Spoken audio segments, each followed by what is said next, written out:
Students, आज हम अपना chapter land, soil, natural vegetation and wild life resource continue करते हैं।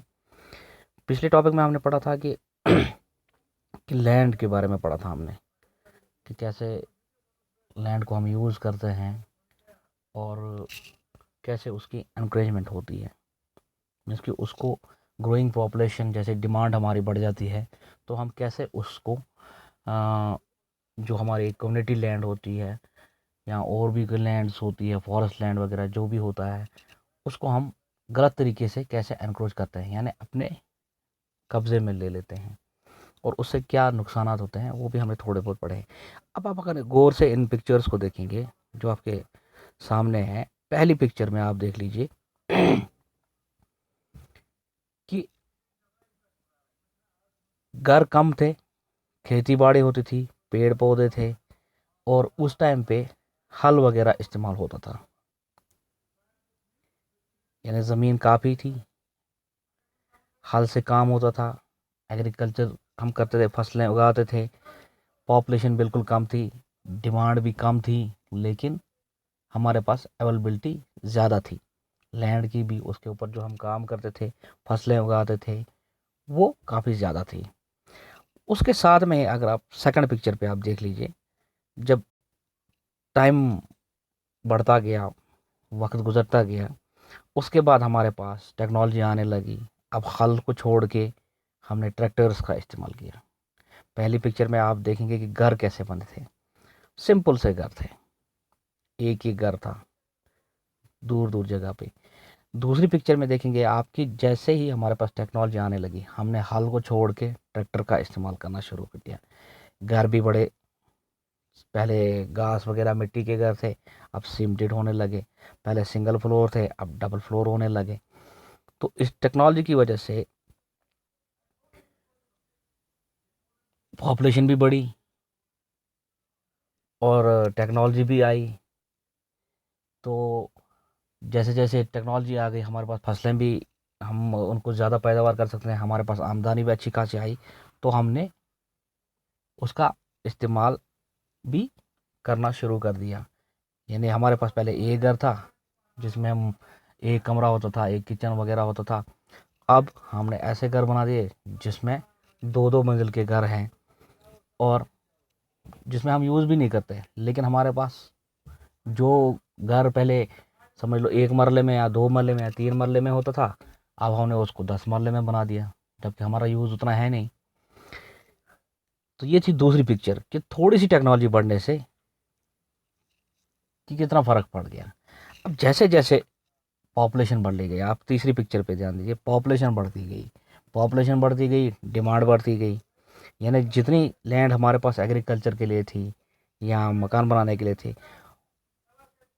एग्रीकल्चर लैंड तो कम हो गई, लेकिन उस लैंड पे हमने मकान बनाने शुरू कर दिए, बिल्डिंग्स बनने लगी, सड़कें बनने लगी, गाड़ियाँ आने लगी। लेकिन हमारे पास जो खाने पीने की जो लैंड थी जिस पे हम खाना उगाते थे, वो कम होने लगी।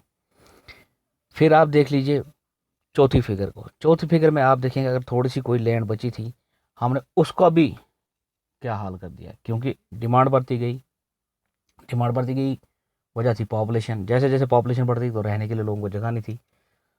तो जितनी हमारे पहली पिक्चर में देखिए लैंड थी, अब वो चौथी पिक्चर में है ही नहीं कहीं पे, सिर्फ कंजक्शन, हर जगह पे कंजक्शन ही कंजक्शन, मकान से मकान बढ़ते गए, सड़कें बढ़ती गई, ट्रैफिक बढ़ता गया। तो जैसे जैसे डिमांड बढ़ती गई तो इसी हिसाब से हमने लैंड को भी कम होती गई हमारे पास। ठीक है। अब इसके बाद आता हमारा कंजर्वेशन ऑफ लैंड रिसोर्सेज। तो ये जो लैंड हमारे पास एक इम्पॉर्टेंट रिसोर्स था, इसको हम कैसे कंजर्व करेंगे। ग्रोइंग पॉपुलेशन है, डिमांड भी ज़्यादा है और डिस्ट्रक्शन भी ज़्यादा है। हमारे पास फॉरेस्ट्स हैं, फॉरेस्ट्स को हम काट रहे हैं, यानी क्योंकि अब हमारे पास जगह बची नहीं, जितनी थी हमने सारी इस्तेमाल कर ली। अब हमारे पास वही कम्युनिटी लैंड बची है, फॉरेस्ट लैंड बची है, तो हम क्या कर रहे हैं, इसको भी काट के हम इस्तेमाल कर रहे हैं। तो दैट मीन्स एक तो हम लैंड जो नेचुरल रिसोर्स है उसको भी खो रहे हैं, और जो हमारे पास फॉरेस्ट जो रिसोर्स एक हो रहा है उसको भी हम आहिस्ता आहिस्ता खो रहे हैं। लेकिन अब इसको हम बचा कैसे सकते हैं?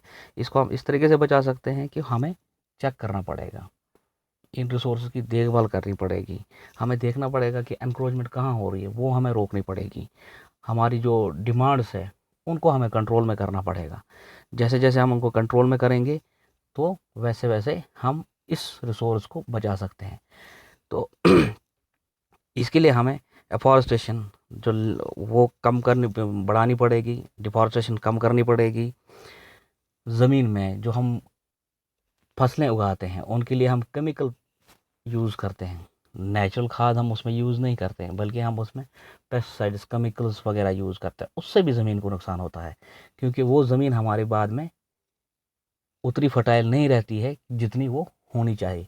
तो हमें हर एक चीज़ को चेक करना पड़ेगा, डिफॉरेस्टेशन रोकनी पड़ेगी। डिफॉरेस्टेशन रोकेंगे तो लैंड जो है वो आ, हमारी बच जाएगी, क्योंकि जब डिफॉरेस्टेशन रुक जाएगी तो ज़मीन को पकड़ने के लिए इनकी जड़ें होंगी, तो नेचुरल बात है बारिश होगी या कुछ होगी उससे ज़मीन खिसकेगी नहीं, यानी वो ज़मीन अगर खिसकेगी नहीं तो हमारे काम आ सकती है, अगर खिसक गई तो वो हमारे किसी काम की नहीं रहेगी। तो ये सब चीज़ें हमें अ, देख देखनी पड़ेगी, चेक करना पड़ेगा, रूल्स बनाने पड़ेंगे, सो दैट कि हम इन चीज़ को कंज़र्व कर सकें। अगर हम इन चीज़ों को कंज़र्व कर सकते हैं तभी हम लैंड को कंज़र्व कर सकते हैं। और अगर हम लैंड को कंज़र्व नहीं करेंगे तो एक दिन ऐसा आएगा कि हमारे पास खड़े होने के लिए भी ज़मीन नहीं होगी, क्योंकि हमारे पास ऑलरेडी बहुत कम ज़मीन है, 30% ही ज़मीन है, और उसमें भी पहाड़ हैं, जंगल है वगैरह है, तो हमारे पास रहने के लिए नहीं है।